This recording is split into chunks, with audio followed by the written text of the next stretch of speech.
Are you looking to level up your author business? Are you pounding your head against a wall, wondering what your next step should be? Then join me, Daniel Wilcox. And me, Sacha Black, as we haul ass each week in a bid to level up. Level up! Come along for the ride as we delve deep into the business of writing, Craft, entrepreneurship, and every level of the author journey. This is the Next Level Author Podcast. Hello, Achievers. Welcome to the Next Level Author Podcast, a podcast where we hold each other to account and track our step-by-step progress as we level up our author businesses. My name's Sacha Black, and here with me every week is... Daniel Wilcox. Yay, I didn't fuck it up this week. Not that we ever specified who should be saying what, but... No, but clearly there was implied specification. I'm just an egomaniac. Funny. Yeah, for calling me out on that last week, or the week before, whenever it was. So, how are you? We're back again. Just before we start, I fucking love this podcast. It is so fun to meet with you every week. So, thanks for doing this with me. No, it is super fun considering that this literally just came off of a general throwaway comment and then just span into very, very quickly what this is. Yeah, and also let's just be clear that the throwaway comment was actually about how we could reduce our workload.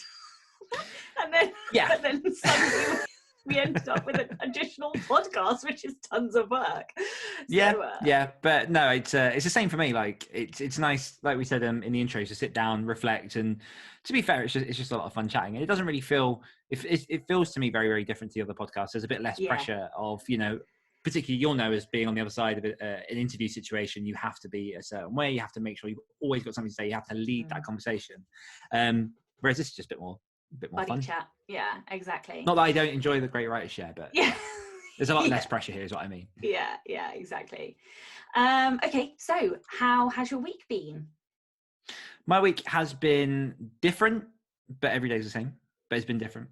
So I've had my son for the past 9 days or so I've been trying to get work done while also looking after him and entertaining him.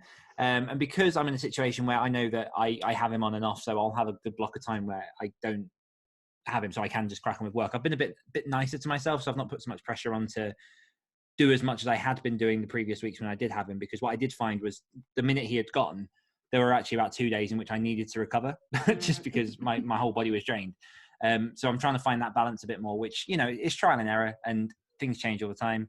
But generally I'm feeling good. I'm getting some work done. I had a smash day today where I just cracked through a load of stuff that I needed to be doing and feeling good. Feeling very good. How about yourself? Yeah, I have had 2 back-to-back very bad weeks. And then this last week has been excellent. So the two bad weeks, it's mostly corona, I would say, because we do have our child in the house and he is very much at the end of his tether with being locked down, and it's very hard when you're 6 to understand the consequences and really what's going on. So obviously the behavior has deteriorated, so the last 2 weeks were really, really bad and I was not getting much done. And then on Monday I just wake up with this enormous fire in my belly, and I just smashed out work this week. I've been working on my non-fiction project, which is good. The secret one I can't really talk about. And then I'm really excited about it as well. So I really want to get it done. And I was hoping to have got it done already, but just, having a 6-year-old in the house is just destroying my ability to work. And I've done work this week, lots of admin stuff, and also I've just done a bonus podcast episode, and today is my 1-year anniversary of having left my job. So I think you celebrated with either last time or the time before, and then this is another one of those things that I love about us, is that we are literally at the same point in our careers. So time-wise as well, absolutely. But how are you feeling after your 1 year? I know I had the pleasure of listening early to your podcast episode about it, but how are you feeling? Really really good. I was really buzzed by the time I'd finished writing that post. I'm not sure if it's because I vomited 3,500 words or because it made me stop and reflect, and therefore I got to see all the good, because I am so bad at reflecting, which is one of the reasons I love this podcast. And yeah, actually I got to see that I have come really, really far. And the interesting thing for me, which I didn't really realize, I just wrote the lessons that I'd learned, and there were 10, and 50% were about business and 50% were mindset. And I didn't do that intentionally, it's just how it came out. And I actually think most of surviving your first year is mindset, and probably actually surviving at all as an independent, whatever we are, independent people. So yeah, like I'm really happy. I am so glad that I've got here. I think that the biggest thing that I'm excited for going forward is, I think this was a marker in the stone, not just because it was my 1 year anniversary, but because I had to reach this point to believe that I could stay, self-employed. Yeah. And even though it's completely arbitrary, it psychologically, it meant something, I suppose. So yeah, I'm like, now I am like tripping for the next year. It is fantastic just to get to this point. And I think, I don't know whether it's, I don't know, something in my nature or my background or whatever, but I feel like I've lost that element of celebration, because for me, there was a level of, I toasted whiskey and now I've made the 1 year. But I used to be that person that writes down all the things that I've done and sort of, showboats and not saying, showboat often is negative, but that's not how I mean it. No, I know. Whereas this year, for me, it felt very much a case of, okay, and then what? I've reached the end of year one. And I think you might resonate with this as well, but there's an element of, because I feel like I'm doing a thing that I love and that I want to do, it's almost for me like the 1 year mark is not going to matter, because I'm going to keep rolling. And obviously it's a huge thing to celebrate and to achieve and to get to this point. And I'm incredibly thankful for so many markers along the way. But I think I'm just ready just to keep it rolling and just push on to the next thing. There's always so much more. There's financial goals, there's award goals, there's, project goals. There are always other goals. And right here, right now, I am going to make you agree to do a huge celebration. So this time next year, you'll be celebrating 2 years, I'll be celebrating 2 years, and our podcast will be celebrating 1 year. So right here, right now, guys, I have not prepped him. I did not tell him I was going to do this. I definitely thought about this while I was cooking dinner. We are going to do a live podcast, and like, maybe, I don't know how we'll do it, but there's definitely going to be gin or whiskey or whatever, and we'll just celebrate, because, or chocolate, whatever your poison may be.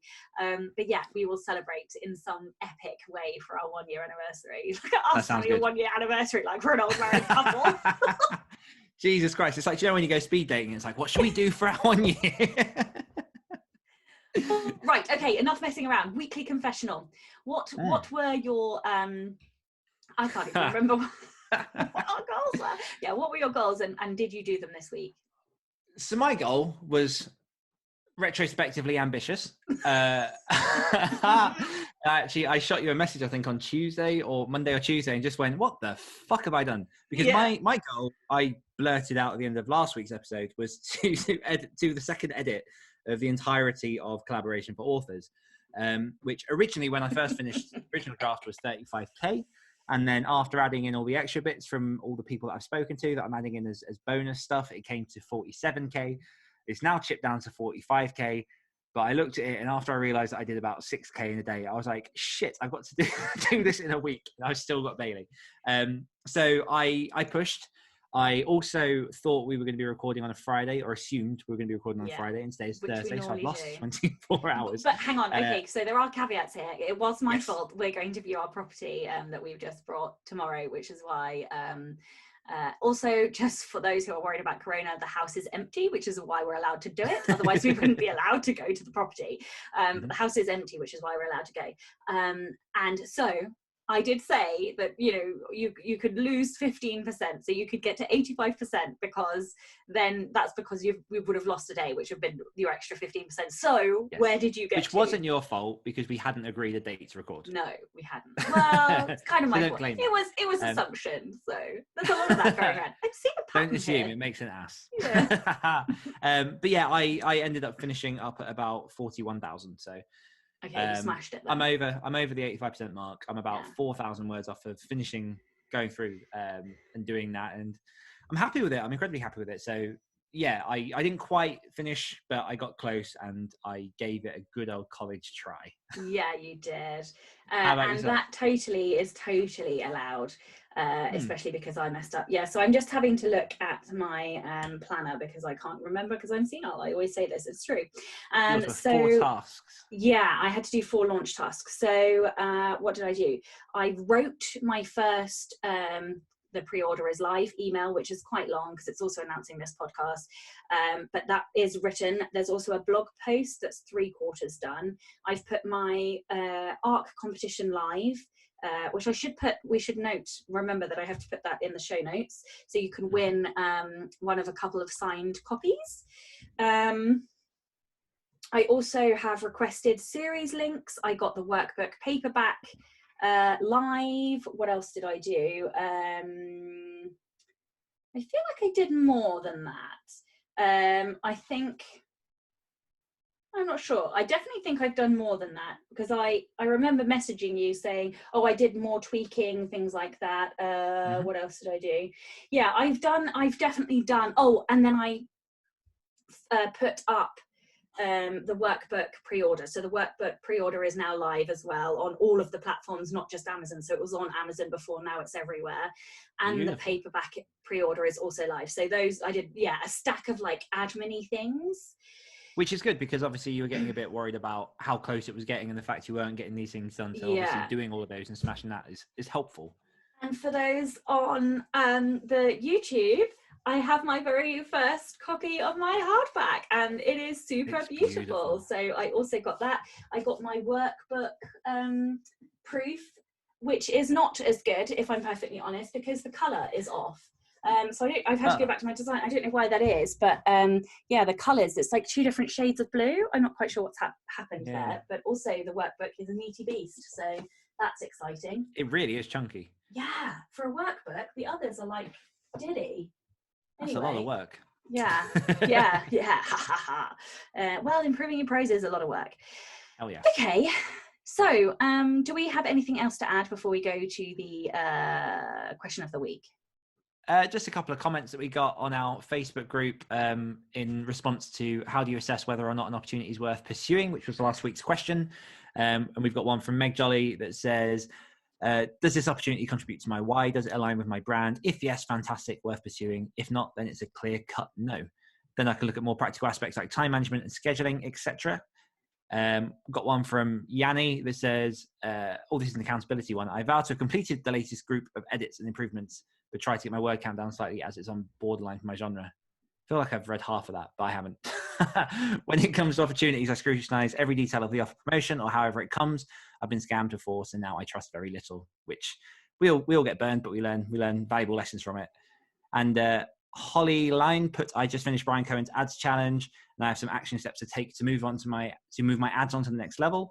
I'm going to extend the end dates on my current ads and add new ones, especially in the UK, as that's where I made the most profit during the challenge. I have a 6-month plan for my ad strategy and I'm excited about the possibilities.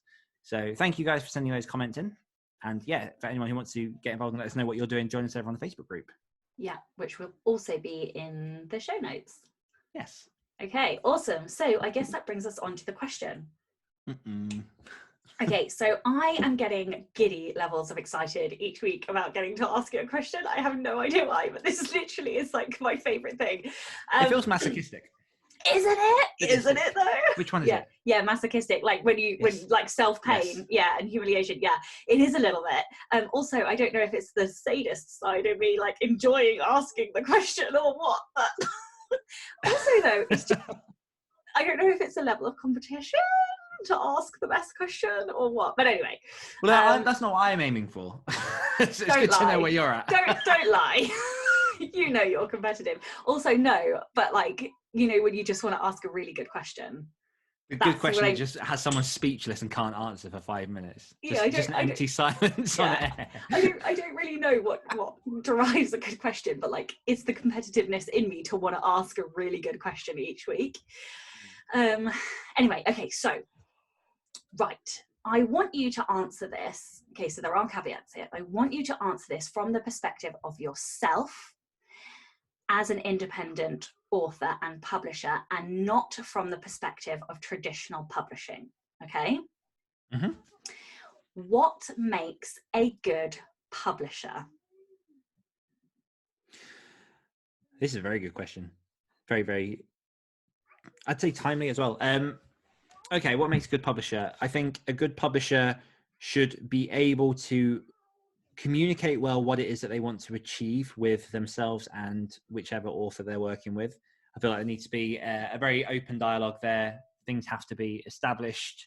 Things have to be, people have to be made accountable. And, you know, how granular do I want to get with this? Well, this is interesting how you're answering, because so you're answering as if you are a publisher for others, whereas I meant the question, what makes you, like, what makes a good publisher? Like, so we are business people, we're publishers and we're authors. So but I now want to hear the answer from what you're saying, because that's the angle you've gone down it. Okay, so you answer it as...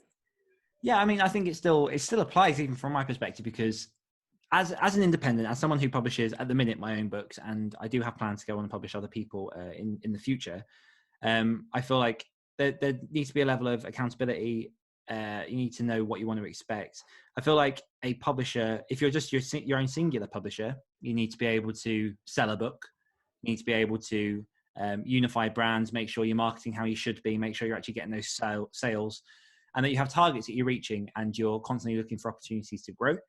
If you are someone, say, for example, I'm a publisher and I'm looking at bringing on other authors, or even vice versa, those communication channels are massively important. But ultimately, for me, it's a delivery of being able to make sure you're selling a book and holding promises. Because as a publisher, if you're not selling, can you call yourself a publisher?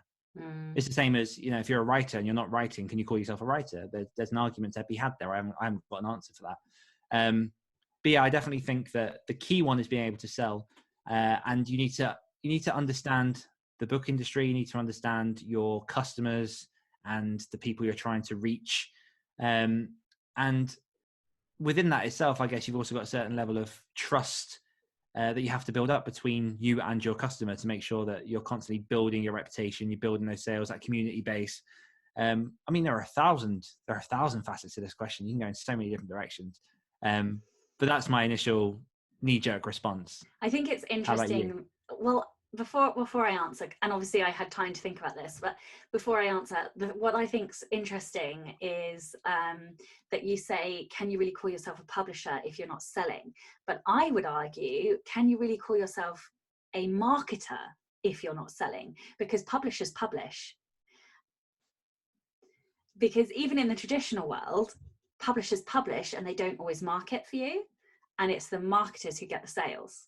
So, but anyway, I think that's interesting. Okay. So when I thought about this, I found it difficult.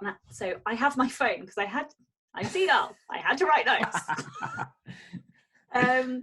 But so I had to muddy the water a little bit, because it alludes to a little bit of what I was saying at the start, where we wear so many different hats. And for me, the publishing side is, you know, interwoven with the business side. So part of being a good publisher, I think, is about the publishing, and part of being a good publisher for me is about the business side. So I wrote down big picture. So having end goals and, you know, business plans, whatever that looks like. Some people don't like to write business plans down. That's fine. Some people like brainstorm. Some people like, you know, detailed, strategic plans that are 5,000 words long. Whatever that looks like is fine. I just think that you have to have that end goal, or a continuing goal of some sort. It's a business. Branding, it's business basics. Yeah, exactly. Branding. You mentioned branding. I think it's essential, and I think it goes from the high level of what genres are you doing, what, you know, themes and style and voice are you bringing, all the way down through to colors and graphics being all branded and, you know, in that theme of your style, all the way down to having a style sheet. So if you're going to publish other people, you will need a style sheet to ensure that other people know, are you on the Chicago Manual of Style? Are you on the Oxford Manual of Style? You know, these things. So for me, a lot of being a good publisher is about the detail, and that the detail is always what I've struggled with. Also, I think being a good publisher involves going back and maintaining. So for example, my autoresponders, as we know, as we mentioned a couple of podcasts ago, are out of date. A good publisher would update those. A good publisher would update the reader magnet. You know, you need to make sure you have reader magnets, and this is where it blurs a little bit with the business side, because part of that is marketing. But I think having a good business and a good publishing business incorporates all of these things. 3 more things: not being afraid to say no, not being afraid to earn, because publishers need to earn money to stay in business. And last but by no means least, the thing I struggle with most, doing the hype.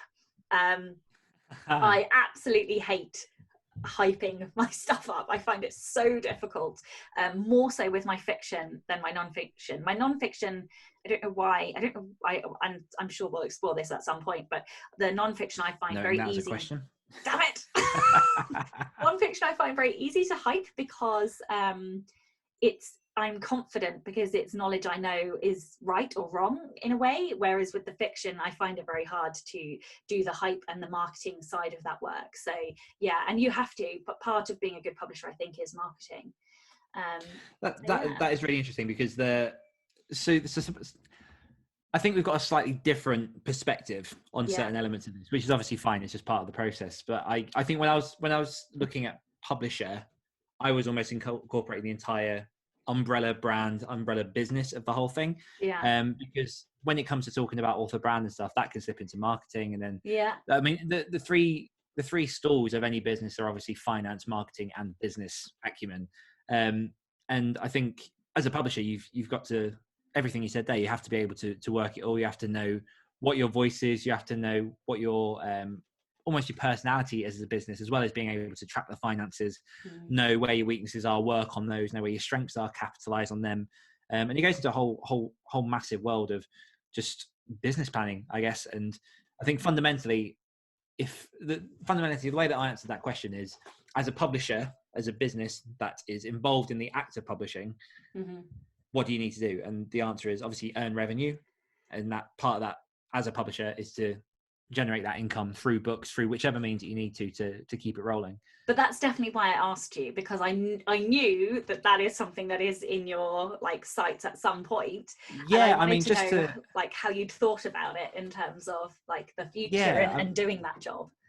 Yeah, just to give a little bit of background for people who are listening. I'm definitely in the market to start my own publishing company and to bring other authors on board and bring all of that in, and that's all very much a work in progress at the minute. My background is I've worked in publications, I've worked in marketing, I've got a lot of the savvy behind sort of like the formatting, the actual production of books and everything else, and obviously that a lot of that links into this author journey.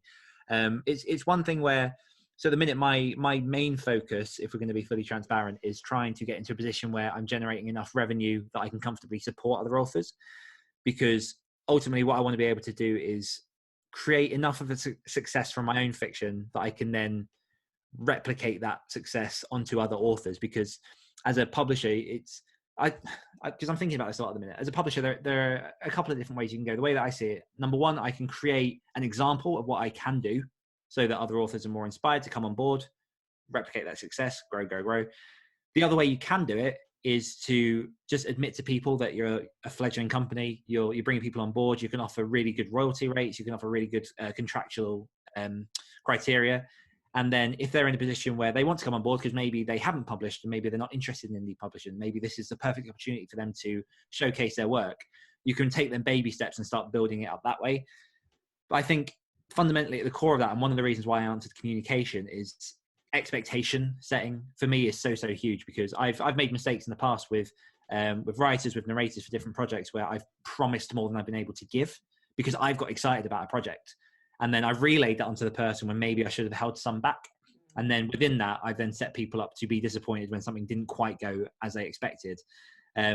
So I'm trying to be a bit more cautious, but like you say, sometimes you have to take that leap and jump forward and take risks. So I'm in that middle ground of working out my process forward into how I incorporate that and make this happen. And it's going to be a big step, and genuinely it terrifies the hell out of me, because I at my core, I want to be able to help other authors. I want to be able to bring up people who haven't quite got the experience to get to this point. I love the idea of having this group of authors that are, publishing, not just because obviously it'll bring me revenue, but because it will help them in their lives get to where they want to go. But with that then comes the responsibility of supporting someone else and offering them something that they're going to get excited about. And it's just, a lot of that is just, like I say, managing expectations, being open in that communication, and under promising and over delivering. So have you got somebody or an author in mind that's like a safety blanket, who is that you can use to do, not like a trial run, because obviously once you've published it's for real, but someone who will be more understanding of any mistakes or anything? It might be worth thinking about if you have an author in your genre that you can do that with, who would be more understanding. So okay. I've got a few. Good. How are we leveling up our business this week? Okay, so for me, my plan is to pick a date for launching Collaboration for Authors and start looking at putting in a solid foundation for the launch strategy for that. Because I feel like it's getting close to a position where it's good enough to potentially pass to a couple of people, get through editors and whatnot, and get rolling. Amazing. I think... the one that I mentioned earlier when we were offline, I'm going to try and lose 2 pounds because I've put on quarantine weight. Yes, and I am also joining you in that £2 loss, because I have also put on quarantine weight, quite a lot of quarantine weight. Say the two authors about to go into a drunk writing session. Yeah. However, I did eat rice and corn and greens, so I have eaten protein and brown rice and green food. So that was my dinner. Although I did cook it in a bit of honey, but anyway, at least it wasn't like stacked in oil. Okay, so I thought about the question and then didn't think about how to be accountable. Fucking fail. Okay, we're on episode 5, Sacha. I know, but because we've recorded these in such like disparate ways, like we're now obviously in a weekly thing, like my head's all over the place. Also quarantine. Right, no, okay, so the thing that I want to do, and but I'm stammering because the thing that I'm about to say, I don't want to do it. I have to do it because I'm being chicken, basically, and I'm procrastinating because I'm afraid. So I am going to have the first...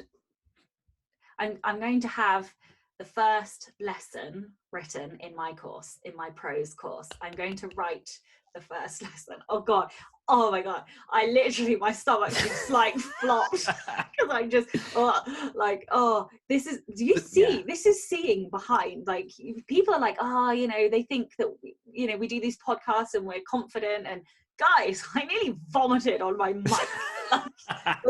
I literally... Please watch on YouTube, people. Yeah. You can see the live reactions of my face and my stomach flipping over. But it's true, and that's the point of this podcast, is we're supposed to do this stuff that scares us, that will level us up and get us where we want to go. So here we go. Let's put our money where our mouth is. Yeah. Okay, to be fair, I genuinely feel the same about launching. Number one, because it's non-fiction, which I haven't done before, and number two, because I'd say it's been a while. It's not been that long, but launch is just... they're horrible anyway. They are awful. Why do we do them? They are awful. Because of the thrill. And the money. Yeah, that too. Yeah. Okay. So audience question of the week. What do you think makes... and bear in mind, this is about indie publishing, not about traditional publishing. So you as an independent author come publisher, what makes a good publisher? And we will see you next week. Bye. Hungry for more? If you enjoyed this podcast, you can hear more of my angelic accent and Dan's dulcet tones on our other podcasts. For more of me, check out the Great Writers Share podcast. For more of me, listen to the Rebel Author podcast. We'll be back next week holding each other to account as Dan and Sacha become next level authors.